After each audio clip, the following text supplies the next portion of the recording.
Hello students, आज मैं आपके साथ 12th क्लास के चैप्टर केमिकल काइनेटिक्स से topic integrated rate equation for zero order reaction discuss करने जा रहा हूँ। इस टॉपिक में हम जीरो ऑर्डर रिएक्शन की इंटीग्रेटेड रेट इक्वेशन किस तरह से ड्राइव की जाती है, उसका डेरिवेशन क्या होता है, उसके बारे में बात करेंगे। Characteristics of zero order reaction, उसके बारे में बात करेंगे। कैरेक्टरिस्टिक्स में मेनली यहाँ पर आज दो कैरेक्टरिस्टिक्स की बात करेंगे।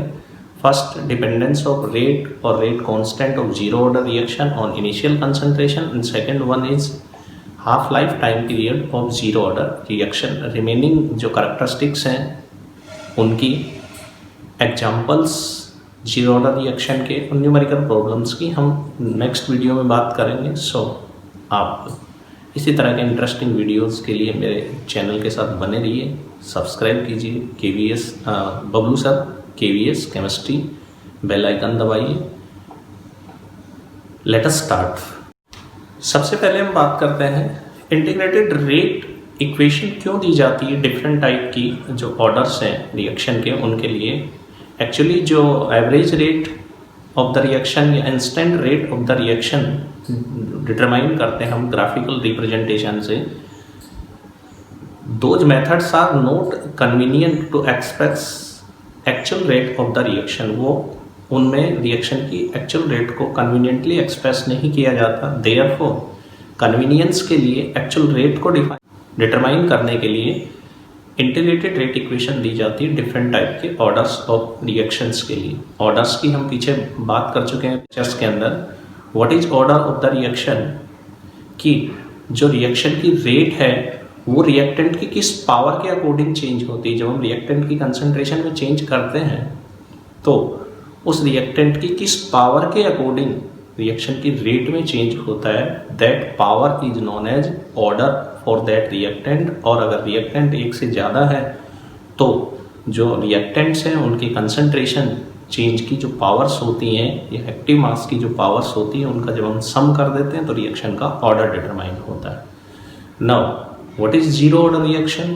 Those reactions in which rate of reaction does not depend on molar concentration change of any reactant. वो रिएक्शन जिसमें रिएक्शन की रेट किसी भी रिएक्टेंट के मोलर कंसंट्रेशन चेंज पर डिपेंड नहीं करती, means it is independent from molar concentration change of reactant. So we can say rate R से डिनोट कर रहा हूं मैं, इज इक्वल टू क्या होगा, K इंटू कंसंट्रेशन की power 0।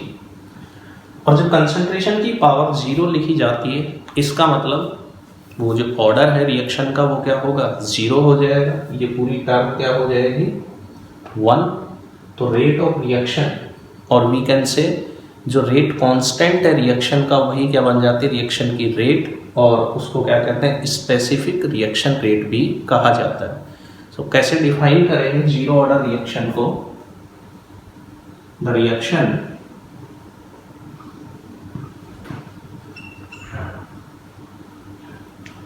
in which rate of reaction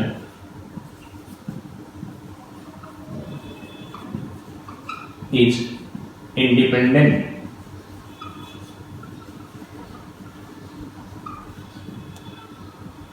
from molar concentration change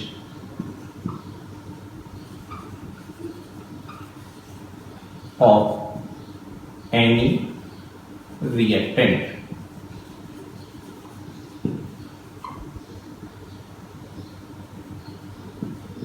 or the reaction in which sum of powers or exponents of molar concentration change of reactants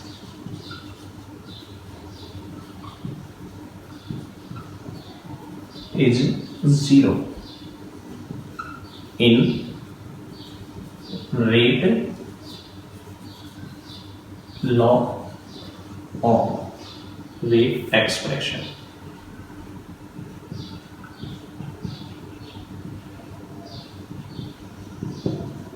Is known as zero order reaction. किनको कहेंगे zero order reactions? Those reactions in which rate of reaction is independent from molar concentration change of any reactant. किसी भी reactant के molar concentration change पर जो reaction की rate depend नहीं करती है उसको zero order, या जो sum of powers और exponents of molar concentration change of reactants become zero in rate law or rate expression, then it is also zero order reaction. देखिए इसकी डेफिनेशन होती है. अब because rate is equal to क्या होता है, rate constant into concentration की power zero. अब रिएक्टेंट की कंसंट्रेशन को हम चाहे बढ़ाएं चाहे घटाएं, उससे रिएक्शन की रेट पर कोई इफेक्ट नहीं होगा. उसी को हम क्या कहते हैं, जीरो ऑर्डर रिएक्शन कहते हैं. ग्राफिकली कैसे रिप्रेजेंट किया जाता है,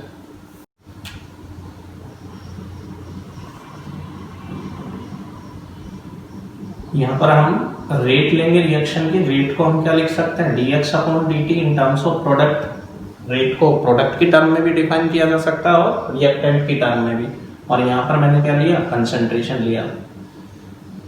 कंसंट्रेशन को जैसे जैसे चेंज करेंगे रेट में कोई चेंज नहीं आएगा. मीन्स कंसंट्रेशन को चाहे हम बढ़ाएं चाहे उसको घटाएं, रिएक्शन की रेट पर कोई इफेक्ट नहीं होगा जीरो ऑर्डर रिएक्शन के अंदर.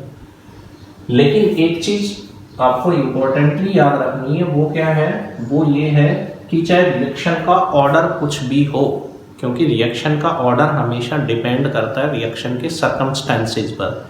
सेम रिएक्शन में सर्कमस्टेंसेस चेंज करने पर रिएक्शन का ऑर्डर चेंज हो सकता है. इसको आपको इम्पोर्टेंटली याद रखना है. तो होता क्या है, चाहे किसी भी ऑर्डर की रिएक्शन हो, रिएक्शन जैसे जैसे प्रोसीड होती है टाइम के साथ उसके रिएक्टेंट्स की कंसंट्रेशन हमेशा डिक्रीज होगी. चाहे वो जीरो ऑर्डर हो, चाहे वो रिएक्शन का ऑर्डर पॉजिटिव हो, चाहे रिएक्शन का ऑर्डर फ्रैक्शनल हो, चाहे नेगेटिव हो. टाइम के साथ साथ हमेशा रिएक्टेंट की कंसंट्रेशन क्या होती जाएगी, डिक्रीज होती जाएगी. तो कंसंट्रेशन और टाइम में जब हम ग्राफ प्लॉट करेंगे तो वो ग्राफ किस तरह का आएगा, इस तरह का आएगा. कंसंट्रेशन रिएक्टेंट की धीरे धीरे टाइम के साथ क्या होती जाएगी, डिक्रीज होती जाएगी, इस तरह से. तो ये कंफ्यूजन बिल्कुल नहीं रखना है कि जीरो ऑर्डर रिएक्शन में कंसंट्रेशन चेंज होगी या नहीं होगी. कोई भी ऑर्डर हो रिएक्शन का, डेफिनेटली उसकी कंसंट्रेशन चेंज होगी. मीन्स रिएक्टेंट की कंसंट्रेशन हमेशा डिक्रीज होगी और प्रोडक्ट की कंसंट्रेशन ड्यूरिंग रिएक्शन हमेशा इंक्रीज होगी. तभी तो रिएक्शन आगे प्रोसीड करेगी. अगर रिएक्टेंट की कंसंट्रेशन में चेंज होगा ही नहीं तो फिर रिएक्शन आगे प्रोसीड कैसे करेगी. हाँ, चूंकि जो रिएक्शन की रेट है उस पर कंसंट्रेशन चेंज से कोई इफेक्ट नहीं आएगा. क्यों, क्योंकि मैंने अभी आपको बताया था रेट इक्वेशन जो दी जाती है रेट लॉ के हिसाब से कंसंट्रेशन की टर्म की पावर क्या होती है, जीरो. और कंसंट्रेशन की टर्म की पावर जीरो हो जाने की वजह से कंसंट्रेशन में कुछ भी चेंज हो रिएक्शन की रेट पर कोई इफेक्ट नहीं होगा और रिएक्शन क्या बन जाएगी, जीरो ऑर्डर रिएक्शन. तो टाइम के साथ जीरो ऑर्डर रिएक्शन में भी कंसंट्रेशन रिएक्टेंट की डिक्रीज होगी. Next, one more important thing is all zero order reactions. Zero order reactions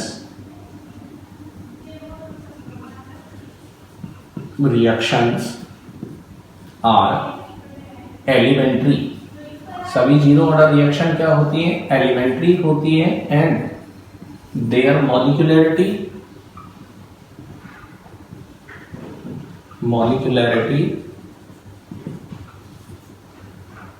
can be 1 और 2. उनकी मॉलिक्यूलरिटी एक भी हो सकती है और कुछ रिएक्शंस में 2 भी हो सकती है. लेकिन रिएक्शन एलिमेंट्री डेफिनेटली होगी। मॉलिक्युलरिटी मोस्टली रिएक्शंस में एक होती है, कुछ रिएक्शंस में दो भी होती है। एलिमेंट्री रिएक्शंस क्या होती हैं, मैं आपके साथ पहले डिस्कस कर चुका हूं। Those reactions in which reactant collide with each other in a proper orientation, जिनमें रिएक्टेंट एक दूसरे के साथ एक प्रॉपर ओरिएंटेशन में कोलाइड करके एक ही स्टेप में जो प्रोडक्ट में कन्वर्ट हो जाता है, तो उसको क्या कहा जाता है, एलिमेंट्री रिएक्शन कहा जाता है, एलिमेंट्री स्टेप कहा जाता है। मॉलिक्युलरिटी एक भी हो सकती है और दो भी हो सकती है। मेन टॉपिक पर आते हैं, integrated rate equation for zero order reaction. Suppose we have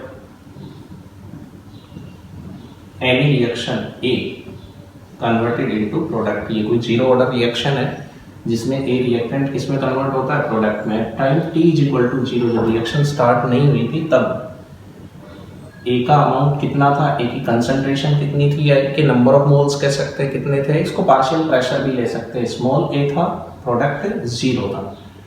कुछ टाइम के बाद जैसे रिएक्शन प्रोसीड हुई, उसके बाद क्या हुआ, टी टाइम के बाद ए में से एक्स के बराबर अमाउंट किसमें कन्वर्ट हो गया, प्रोडक्ट में कन्वर्ट हो गया।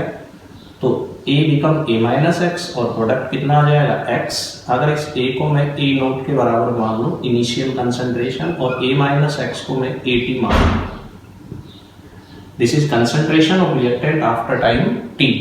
तो एक्स किसके बराबर हो जाएगा, इनिशियल में से जो टी टाइम के बाद अमाउंट है रिएक्टेंट का उसको माइनस कर देंगे तो एक्स की वैल्यू आ जाएगी। Now rate of reaction at time T, time T time पर रिएक्शन की रेट। यहां पर रिएक्शन की रेट हम दो तरीके से दे सकते हैं। कैसे, देखिए, rate is equal to dx upon dt in terms of product. मैंने बताया था आपको अभी थोड़ी देर पहले कि रिएक्शन की रेट को हम प्रोडक्ट की टर्म में भी डिफाइन कर सकते हैं और रिएक्टेंट की टर्म में भी डिफाइन कर सकते हैं। मैं यहाँ प्रोडक्ट की टर्म में ले रहा हूँ dx upon dt, equation number 1। दूसरा किस तरह से दी जा सकती है rate, from law of mass action, from L N A. What is rate, rate is equal to rate is directly proportional to molar concentration change of reactant. Reactant अपना A है, पावर जीरो, बिकॉज रिएक्शन को हम क्या लेके चल रहे हैं, zero order reaction. Therefore rate A का टी टाइम के बाद जो अमाउंट है वो क्या है, ए माइनस एक्स। तो यहां पर क्या ले लूंगा मैं, ए माइनस एक्स की पावर जीरो, और रेट इज इक्वल टू के नॉट ए माइनस एक्स। इसको इक्वेशन नंबर हम ले लेंगे 2।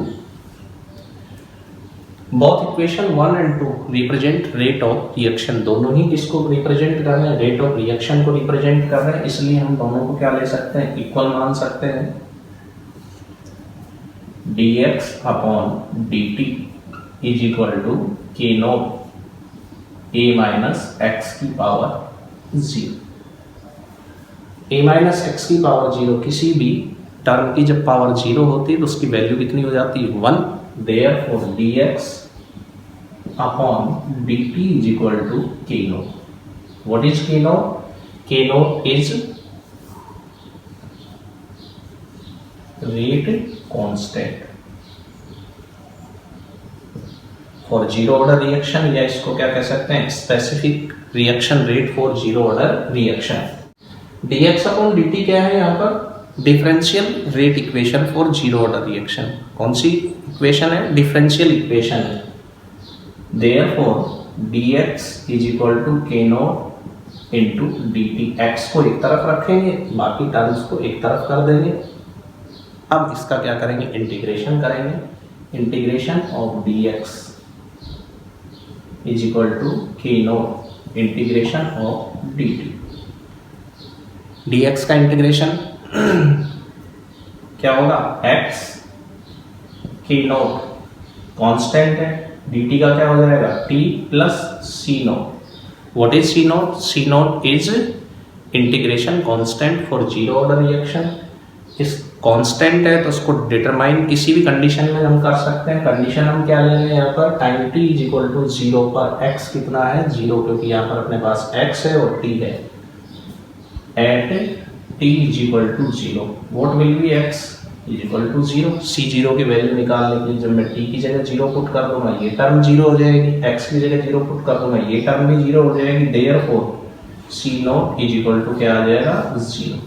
इंटीग्रेशन कांस्टेंट की वैल्यू क्या आ गई 0 आ गई। Hence equation become x is equal to k0 into t और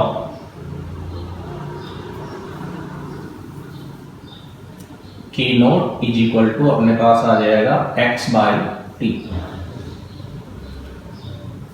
this is integrated rate equation for zero order reaction. ये जीरो ऑर्डर रिएक्शन की इंटीग्रेटेड रेट इक्वेशन है। इसके बाद अगर मैं x की जगह क्या रखूं a0 minus at, therefore k0 is equal to आ जाएगा a0 minus at upon t। This equation is also integrated rate equation for zero order reaction. ये जो इक्वेशन है ये भी जीरो ऑर्डर रिएक्शन की इंटीग्रेटेड रेट इक्वेशन है, जहां पर a0 क्या है इनिशियल कंसंट्रेशन ऑफ रिएक्टेंट और at क्या है final concentration of reactant after time t। 10 minute बाद 20 मिनट बाद जो भी टाइम दिया जाएगा उस पर कितनी कंसंट्रेशन है दैट इज at। दोबारा मैं इसको एक बार रिपीट कर रहा हूं। रेट ऑफ रिएक्शन ये अपने पास कोई जीरो ऑर्डर रिएक्शन है जिसमें a क्या है इनिशियल कंसंट्रेशन, जिसको a0 भी लिख सकते हैं। Product time t equal to 0 पर 0 रहेगा। After time t 10-15 minute 20 minute बाद a में से x के बराबर किसमें कन्वर्ट हो गया प्रोडक्ट में, तो a minus x after t time जो रिएक्टेंट का अमाउंट है उसको हमने क्या मान लिया at, तो x कितना होगा a0 minus at। Rate reaction की दो तरह से दी जा सकती है, रेट dx अपॉन dt और लॉ ऑफ मास एक्शन से इस तरह से लिखेंगे। k0 रेट कांस्टेंट है फॉर जीरो ऑर्डर रिएक्शन, और इसको क्या लिख सकते हैं हम k भी लिख सकते हैं, जरूरी नहीं है कि हम k0 लिखें इसको। देयरफॉर दोनों किसको रिप्रेजेंट कर रहे हैं रेट को, तो rate dx upon dt is equal to k0 a minus X की पावर 0, ये टर्म 1 हो जाएगी तो डिफरेंशियल इक्वेशन ये आ गई। अब इसका इंटीग्रेशन कर देंगे, यहां पर मैं लिख भी देता हूं by integration.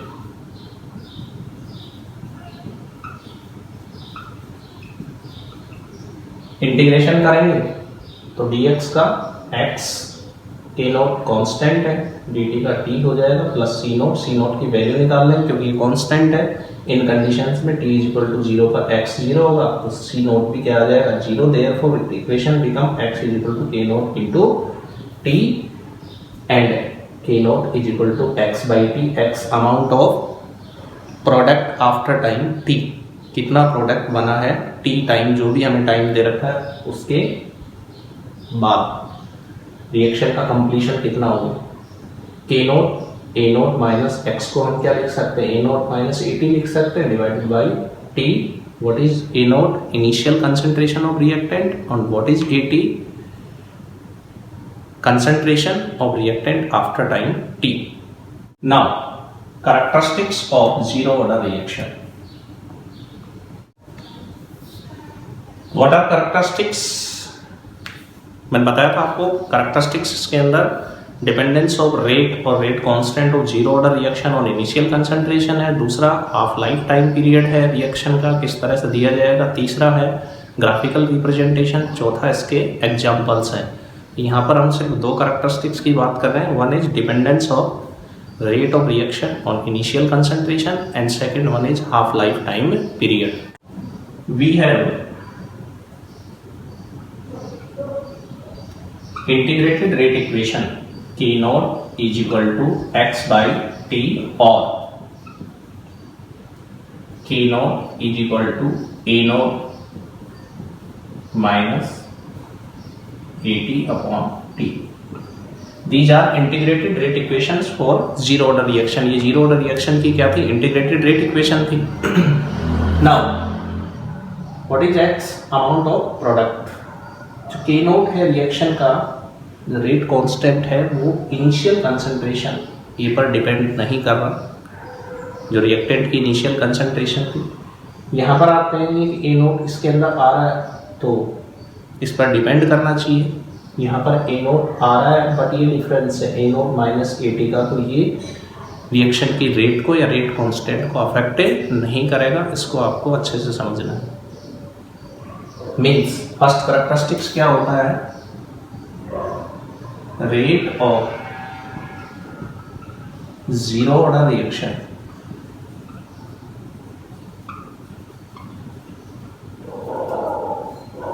does not depend on initial concentration of reactant। जो जीरो ऑर्डर रिएक्शन है उसकी रेट होती है वो इनिशियल कंसंट्रेशन पर डिपेंड नहीं करती, रिएक्टेंट की इनिशियल कंसंट्रेशन पर। यहाँ ए नॉट माइनस ए टी से आप डिपेंडेंस नहीं कहेंगे इसको, बिकॉज दिस इज डिफरेंस, और वो किसके बराबर होता है, एक्स के बराबर। Now second is half life time period.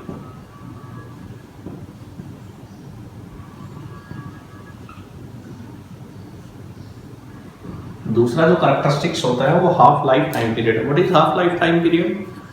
When the amount of reactant in any reaction remains half of its initial. जब किसी रिएक्टेंट का अमाउंट रिएक्शन के दौरान इनिशियल अमाउंट का आधा रह जाता है, that time is called half life time period, और we can say the time period in which reaction 50% completed. जिस में रिएक्शन 50% कंप्लीट हो जाती है जितने टाइम में, that is called half life time period. मान लिया हमने किसी रिएक्शन में रिएक्टेंट का जो अमाउंट है वो 6 मोल लिया। कितना लिया? 6 मोल। अब वो 6 मोल से 3 मोल होने में कितना टाइम लगेगा रिएक्टेंट को, that is called half life time period. जब 3 मोल रिएक्टेंट बचेगा तो आगे क्या बन जाएगा, 3 मोल प्रोडक्ट बन जाएगा। सो कैसे डिफाइन करेंगे? The time period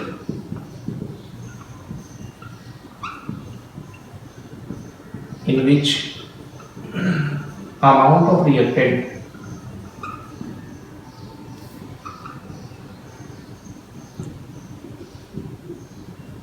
remains half of its initial amount।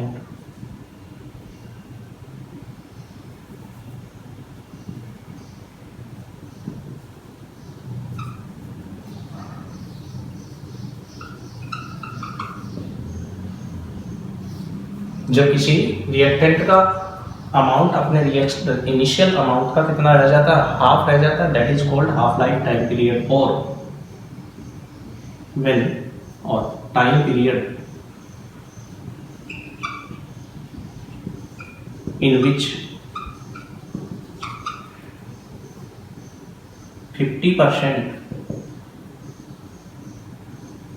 Reaction is completed। जिसमें रिएक्शन 50% कंप्लीट हो जाती है जितने टाइम पीरियड में, that is called half life time period. तो ये इसकी डेफिनेशन थी। मैथमेटिकली कैसे रिप्रेजेंट करेंगे? Again we have k nought is equal to x upon t और a nought is equal to a nought minus A T upon T. Integrated rate equation है zero order reaction की। अब हम बात कर रहे हैं half life time period T half की। हाफ लाइफ टाइम पीरियड को टी हाफ और टी 50% से रिप्रेजेंट कर सकते हैं। When T is equal to T half, जब टी को हमने क्या ले लिया, टी हाफ ले लिया, then what will be X. Initially अगर रिएक्टेंट को हम ए माने तो एक्स कितना हो जाएगा, a/2। प्रोडक्ट कितना बनेगा, a/2 के बराबर, क्योंकि आधा जो रिएक्टेंट वो किस में कन्वर्ट हो जाएगा, प्रोडक्ट में। इनिशियली अगर हमारे पास रिएक्टेंट स्मॉल a था उसका अमाउंट, तो प्रोडक्ट कितना बन जाएगा हाफ लाइफ टाइम पीरियड के बाद, a का हाफ, a/2। देयरफॉर इस इक्वेशन से मैं क्या लिख सकता हूँ, from integrated equation T is equal to अपने पास क्या आ जाएगा X upon K nought. T की जगह क्या लिख रहे हैं टी हाफ लिख रहे हैं, एक्स की जगह क्या लिख रहे हैं ए बाई टू लिख रहे हैं, ए बाई टू और के not. This is half life time period of zero order reaction, or we can say T half of zero order reaction is directly proportional to initial concentration of reactant। तो क्या conclusion निकला इससे, conclusion ये निकला कि T half और we can say half life time period of zero order reaction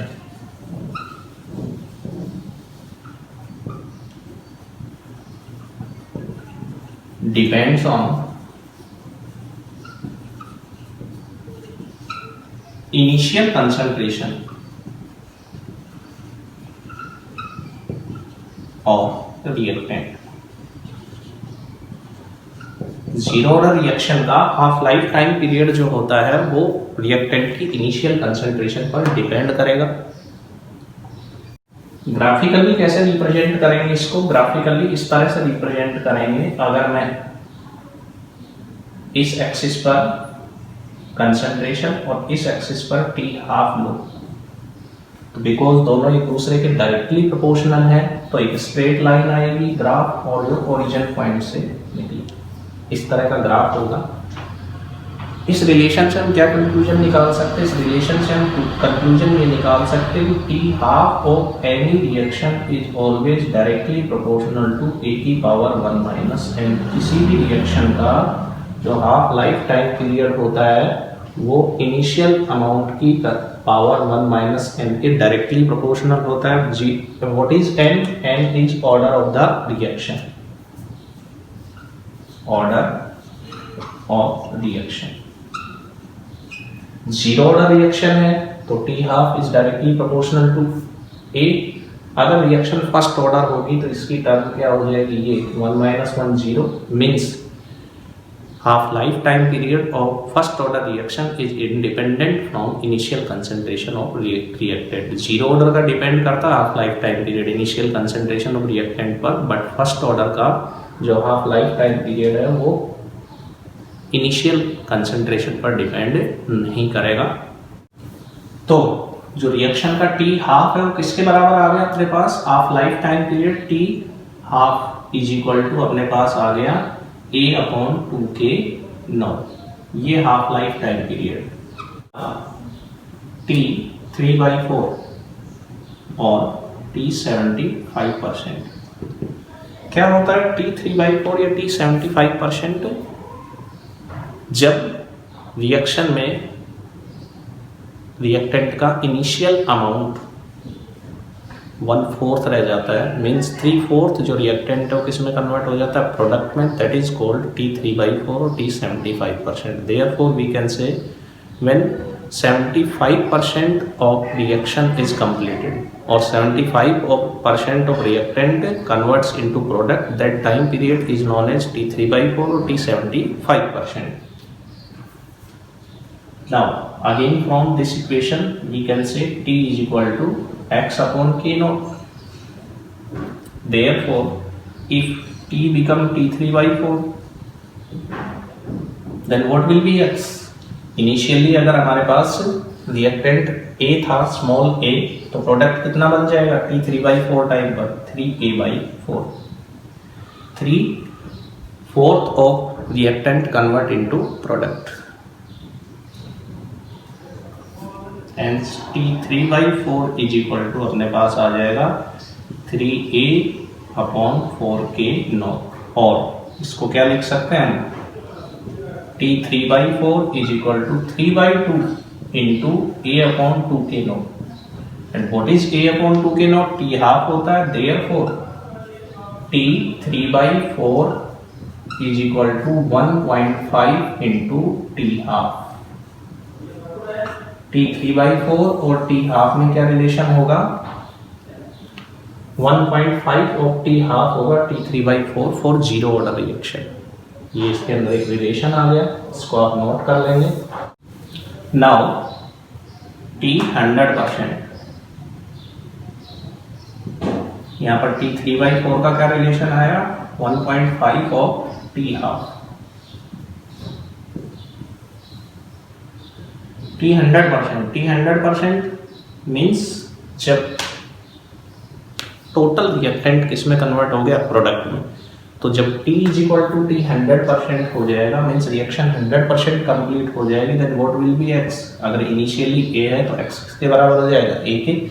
now again T become T 100%, X become, therefore T 100% = आ जाएगा A/K0। अब मैं इसको क्या कर सकता हूँ, T 100% = क्या लिख सकते हैं, 2, ऊपर नीचे दोनों जगह मैंने क्या कर दिया, 2 से मल्टीप्लाई कर दिया। क्यों किया, देखिए 2 × A/2K0 क्या बन जाएगा, T हाफ। A/2K0 क्या होता है, T हाफ होता है। Therefore T 100% of zero order reaction = twice of the T half, means zero order reaction अपने 2 हाफ लाइफ टाइम पीरियड्स में 100% कंप्लीट हो जाती है। यानी रिएक्शन 100% कंप्लीट होने में कितने हाफ लाइफ टाइम पीरियड लेगी, 2। और एक इम्पॉर्टेंट चीज़ आपको यहाँ पर ध्यान रखनी है कि जीरो ऑर्डर रिएक्शन ही है जिसको हम 100% कंप्लीट मानते हैं। इसके अलावा रिएक्शन का कोई भी ऑर्डर हो 100% कंप्लीट नहीं होगी। सिर्फ जीरो ऑर्डर के अंदर हम 100% कंप्लीशन रिएक्शन का मानते हैं, मीन्स वही जीरो ऑर्डर रिएक्शन ही 100% कंप्लीट होती है। और कितने टाइम में, 2 हाफ लाइफ्स में पूरी हो जाती है। अब मैं दूसरे रिलेशनशिप्स की बात कर रहा हूँ। If we have given only T half, अगर हमें हाफ लाइफ टाइम पीरियड दिया गया हो जीरो ऑर्डर रिएक्शन के लिए, तो डिफरेंट जो टाइम पीरियड्स हैं उनको हम किस तरह से कैलकुलेट कर सकते हैं। एक चीज़ मैं और बता दूं आपको यहाँ पर कन्वीनियंस के लिए, कि जीरो ऑर्डर रिएक्शन में जो दूसरे टाइम पीरियड्स कैलकुलेट करने होते हैं उनके लिए आप यूनिटरी मेथड भी लगा सकते हैं। दूसरे टाइम पीरियड का मतलब क्या हुआ, जैसे मान लिया आपको 20% कंप्लीशन का टाइम दे रखा है, आपको 70% के लिए निकालना है, तो आप यूनिटरी मेथड से निकाल सकते हैं।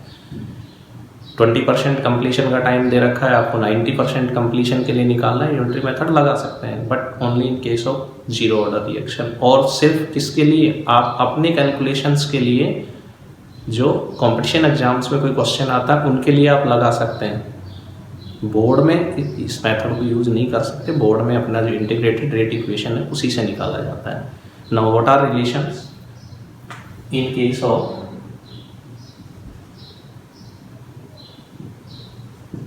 half lifetime period, or we can say in case of T half is given। अगर हमें T हाफ दिया गया है तो क्या क्या निकाल सकते हैं, T 12.5% = होता है 0.25 of the T half. T half given है, 12.5% कंप्लीशन का टाइम निकालना है, तो सीधा 0.25 से मल्टीप्लाई करके निकाल सकते हैं। सिमिलरली T 25%, इधर 12.5% इंक्रीज करेंगे और इधर कितना करेंगे, 0.50 T हाफ। बस इसी तरह से रिलेशन को आगे बढ़ाते जाएंगे। T 37.5% = होता है 0.75 of the T half. T 50%, 0.25 इसमें ऐड करेंगे तो 1 × T हाफ, तो T 50% T हाफ के जस्ट बराबर हो जाएगा, यानी 1 × T half. T 50% T half ही होता है। T 62.5%, 1.25 of the T half. T 75% पढ़ चुके हैं हम, 1.50 × T हाफ। अभी पढ़ा था हमने 1.5 × T हाफ होता है। T 87.5%, फिर 12.5 इंक्रीज करेंगे तो यहाँ कितना होगा, 1.75% ऑफ द T हाफ। और T 100% = अपने पास आ जाएगा T twice of the T half. ये भी हमने ड्राइव किया था, बट ये रिलेशन सिर्फ जीरो ऑर्डर के केस में ट्रू है, बाकी किसी ऑर्डर के लिए रिलेशन एप्लीकेबल नहीं है। तो इस तरह से आप जो है जीरो ऑर्डर रिएक्शन की इंटीग्रेटेड रेट इक्वेशन, उसके कैरेक्टरिस्टिक्स के बारे में, specially half life time period क्या होता है, T75% क्या होता है, और इनके भी क्वेश्चंस कॉम्पिटिशन एग्जाम्स में आता है, तो आप डायरेक्टली रिलेशन से आप इनको कर सकते हैं। बट ध्यान रखना है, इन case of only when T half is given, जब आपको टी हाफ दिया गया हो या टी हाफ नहीं दिया गया है तो आप टी हाफ निकाल भी सकते हैं। किस तरह से? अगर आपको केवल के नोट दिया है तो we have equation T half is equal to A upon 2k nought होता है। अगर आपको ए दे रखा है और के नोट दे रखा है तो आप टी हाफ भी क्या कर सकते हैं, निकाल सकते हैं। उसको निकाल करके यहाँ इन रिलेशंस में रख सकते हैं। तो अगर आपको टी हाफ मालूम चल जाए तो ये बाकी रिलेशंस एप्लीकेबल होंगे। इस वीडियो में आज इतना ही डिस्कस करेंगे। रिमेनिंग जो कैरेक्टरिस्टिक्स हैं उनके लिए, जिसमें graphical representation zero order reaction की, जीरो ऑर्डर रिएक्शन के एग्जांपल्स कौन कौन से होते हैं, किन सर्कमस्टांसिस में रिएक्शंस जीरो ऑर्डर रिएक्शन होंगी, पर्टिकुलर रिएक्शन एक सर्कमस्टांस में जीरो ऑर्डर रहेगी और सर्कमस्टांस चेंज होने के बाद उसका ऑर्डर चेंज हो जाएगा, उसका डिस्कशन करेंगे। न्यूमेरिकल प्रॉब्लम्स इस पर बेस्ड किस तरह की होती है उसकी बात करेंगे नेक्स्ट वीडियो में। तो आप मेरे चैनल के साथ बने रहिए। बबलू सर KVS केमिस्ट्री को अभी सब्सक्राइब कीजिए, बेल आइकन दबाइए और इसी तरह से इंटरेस्टिंग वीडियोज़ के लिए आप और इम्पोर्टेंट इन्फॉर्मेशन के लिए जुड़े रहिए। Thank you.